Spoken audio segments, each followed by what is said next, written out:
Welcome back, everyone. In the last lecture, we finished our long segment on non-bipartite matching.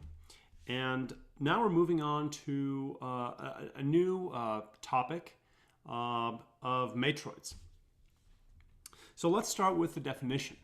As we're going to see through examples, matroids are an important generalization of linear algebra and also of some graph combinatorics. And you'll recognize a lot of the main terminology comes from either one of these two areas, though there are extensions outside of these as well. So without further ado, let's just look at the basic definition of a matroid.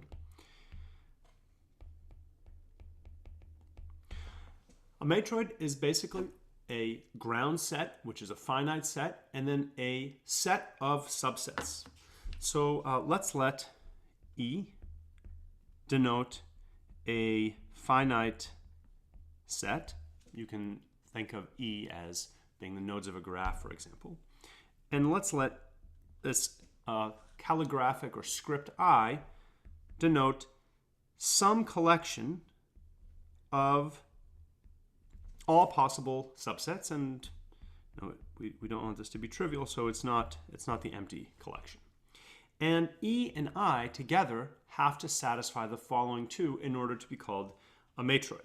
So in particular, M, which is this pair of E, which is called the ground set, and I, which we will call the independent sets, is called a matroid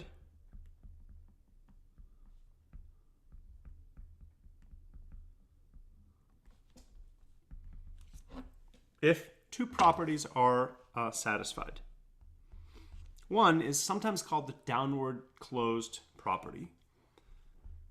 And it says that if I have two subsets of E, I and J, and if J is in I, then it must be that I is also in I. Sometimes, again, this is called the downward closed property of the set script I. The second property is an extension property, and it says that if I have two sets that both of them belong to I, but one of them is smaller than the other, so the cardinality of I is strictly less than the cardinality of J, then it's possible to extend I to a bigger set that is also in script I, using an element that's in J but not in I. So then there exists some Z in J but not in I with I plus Z, an element of I. And in terms of terminology, I've already mentioned this, but we'll say it explicitly. Script I is called the set of independent sets. The set of independent sets. So just to be clear, we're defining what independence means. Independence doesn't have to mean what it means in linear algebra or in some other area. Okay, let's define some other important notions of matroids, and then we'll go on to give several examples of these. I want to define the basis, rank, circuit, and a loop. And as I mentioned in the previous slide, the matroids are a generalization of both linear algebra and some structures on graphs, and you can see this is borne out in the terminology. We use concepts like independence, basis, and rank. These are common terms in linear algebra, and similarly, a circuit or a loop is a common terminology in graph theory. And you'll see from the definitions that we're about to give that these have very parallel notions.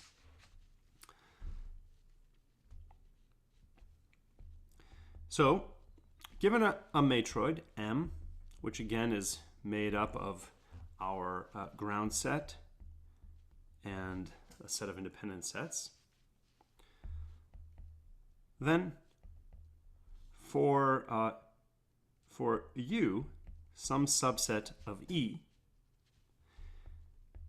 a subset B of U is called a basis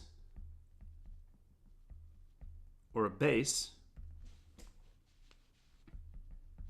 if it is an inclusion-wise maximal independent subset of U. So it is an inclusion-wise maximal, in other words, can't be extended to anything bigger,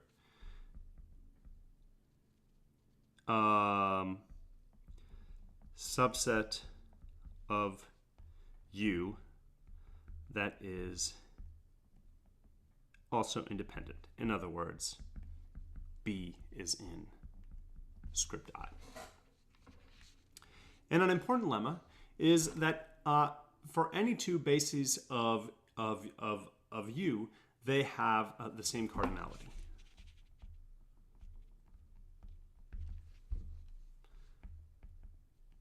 Any two bases of U have the same cardinality. This is very straightforward, but good for you to think about how to show this using the two definitions. But I'll just tell you, but won't write it out. It basically just comes from the extension property.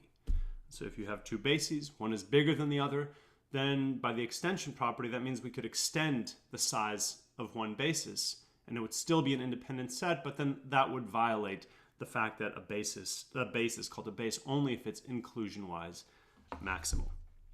So what this tells us is that, similar to linear algebra, we know that any two bases have the same size, and therefore this allows us to define this notion of the rank of a set.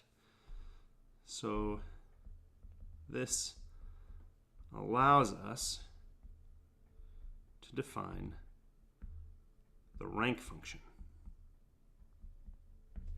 So again, for any subset, not necessarily an independent set, for U, some subset of E, the rank, which is always with respect to the matroid of U, is equal to the size of a base of U. And by the previous lemma, it doesn't matter which we take because they all have the same size. So this is well defined. This is the size of a base of U. Or in other words, it is the cardinality of the largest independent subset of U. This allows us to define a few other notions, and we're going to revisit these in a later lecture in more detail. A subset U of E spans E if it contains a base. Now, similarly, we can define a notion that is more common in graph theory than it is in linear algebra, and so we give it analogous terminology. A circuit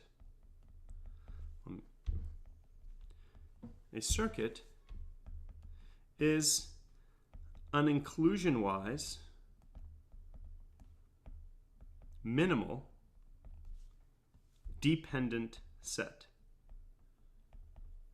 In other words, it's a set such that no matter which element I remove, it all of a sudden becomes independent. So it's a set that's not independent, but if I remove any single one of its elements, it becomes independent. This is called a circuit. An analogy to graph theory, if you have a circuit and you take away any one of the edges, it now becomes it breaks the cycle. And a loop is a single element that itself is a circuit. For example, the origin in linear algebra. So is an element S that is a circuit. And in graph theory, this would be an edge that joins a node to itself. So let's give an equivalent definition of a matroid.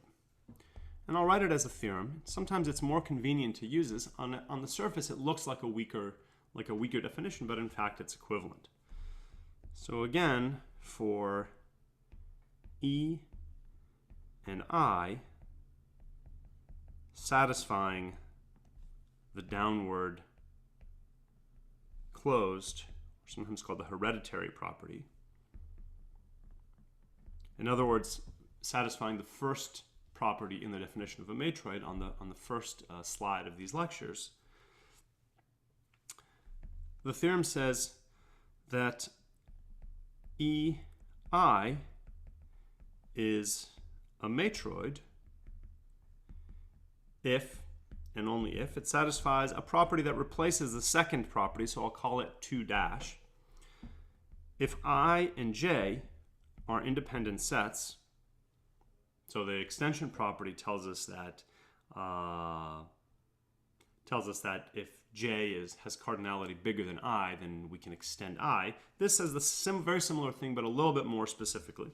So it says that if I and J is in I, such that I has a single element that's not in J, and J has exactly 2 elements that aren't in I, then I plus Z is in I for some Z, one of the 2 Z's in J, but not I. And for the proof, one direction is obvious. So in other words, the fact that the first property that we gave implies this modified property, that's clear. It's just a special case. And then I'll leave this as an exercise.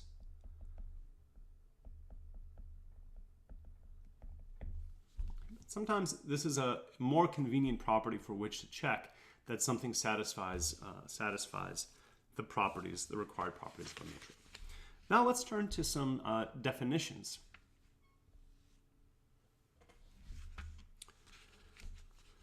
So again, maybe the first thing that jumps to mind, given the terminology, is what's called a linear matroid.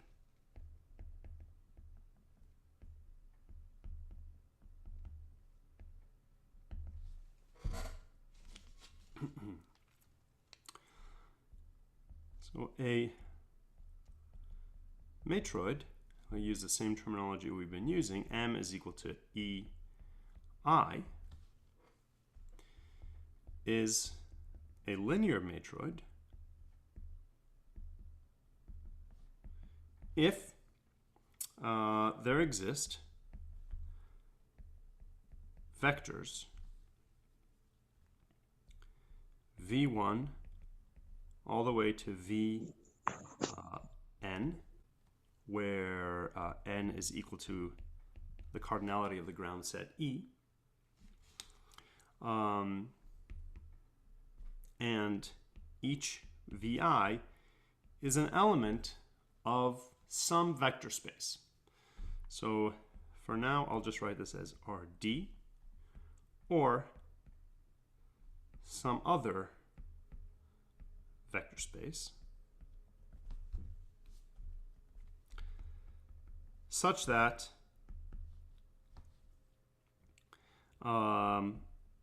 I is an element of I if and only if the collection of vectors vi for I in I, if those are linearly independent in the usual way. So as an exercise, in fact, as an exercise for all of these examples, show that if you have a collection of vectors and I is the independent set, indeed they do define a matroid. But the reason that I wrote it this way is that I could specify a set in terms of just an arbitrary ground set. I don't have to tell you that they are vectors. And the problem of realizing it as a vector, as a linear matroid, is the problem of mapping the ground set E into vectors so that satisfy this. And not every matroid will satisfy this. But the exercise is show that for any collection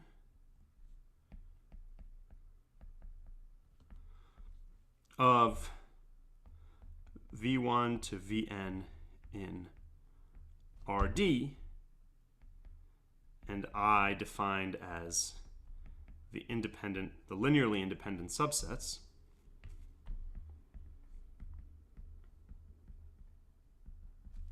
that indeed this is a matroid. So you need to show that it satisfies the two properties that define a matroid. Okay, the other fundamental example is what's called a graphic matroid. So in this case, let's let G equal VE be a graph with vertices V and edges E.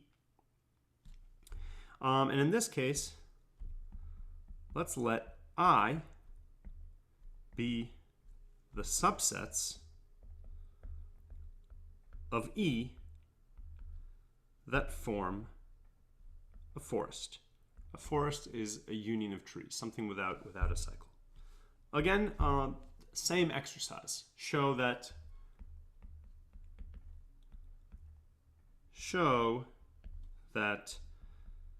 this is a matroid. Typically, the first property is much easier. You can see it, for example, both in linear matroids and in graphic matroids. If you have any subset of vectors that are linearly independent, then any smaller subset of that will surely also be linearly independent. And similarly, with the graphic matroid, if you have any subset of the edges that form a forest, then any subcollection of that will also form a forest.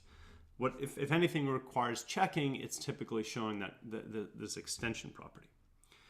Now, a special case of a linear matroid is when we specialize what the field is. And let me just give an example, though we can think of arbitrary examples. A binary matroid is a linear matroid over the field that just has two elements. Now, as always, for this to be meaningful, we would have to show that there are examples of linear matroids that aren't graphic matroids, or graphic matroids that aren't linear matroids. Now again, when I say that a graphic matroid is not a linear matroid, it means that I have a collection E, that's a ground set. Now in the graphic matroid, perhaps you're thinking that it corresponds to edges, and that's fine. But as far as a matroid specification is concerned, it's completely defined just by the cardinality of the ground set and the collection of subsets which are called independent. So showing that graphic matroids and linear matroids are not the same thing would require finding a graphic matroid which cannot be realized as a linear matroid.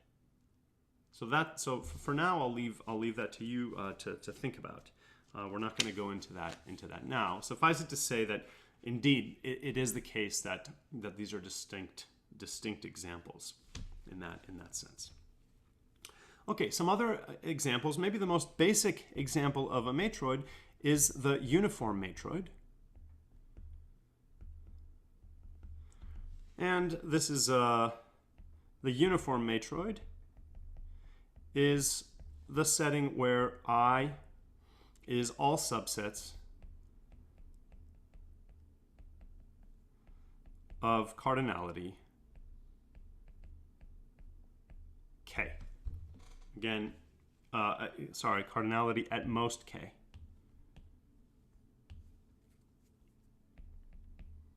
It can't be K, otherwise we wouldn't satisfy the Matroid properties. So it clearly is satisfies both of those properties. Another common matroid is called the partition matroid. In this setting, E is the union of disjoint sets, E1, union E2, some finite number of these, EL. This is a disjoint union. That's important.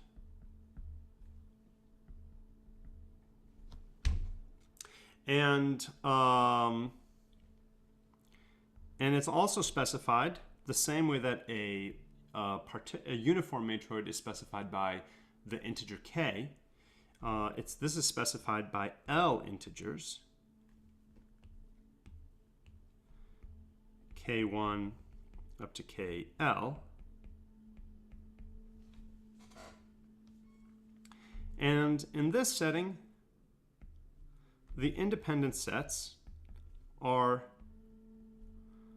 all subsets of E such that I intersect EJ is at most KJ. So you can see that this is exactly a generalization of the uniform matroid. Another common example is that of a transversal matroid. In this case, I have subsets E1 to EL, subsets of S, but of some capital E, but not necessarily disjoint. So not necessarily disjoint, as they have to be for partition matroids. And I is all subsets of E such that if I is a collection of k elements, say x1 to xk,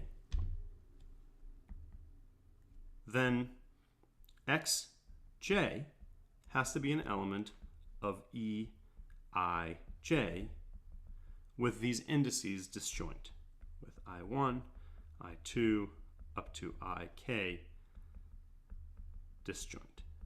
In other words, you take an element from EI1, an element from EI2, an element from EI3, etc.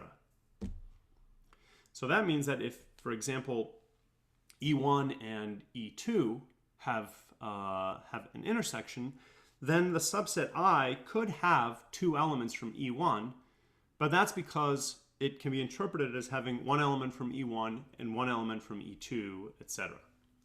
So this is called a transversal matroid. And then, to remind us what we spent so long working on, a matching matroid is the following. Given a graph G with vertices V and edges E, the independent set, of course, let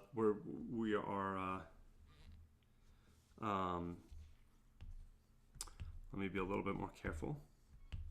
In this case, the matching matroid has ground set equal to V, not the edges, and independent set I, where I is equal to all subsets of the vertices such that that subset of vertices is covered by some matching in G. So in other words, if this is my graph, then I couldn't think about, then the triangle would not be an independent set because there is no, I don't even have to choose a triangle, just any two edges, any two nodes that are close. Anyway, these three nodes, there's no matching that covers all of these three nodes. So this is not an independent set. There's many more different examples, but the examples that we gave on this slide and the other are the basic ones. Now, in the next lecture, we're going to start looking at optimization problems that are naturally defined on matroids. And these have to do with finding maximum or minimum weight independent sets.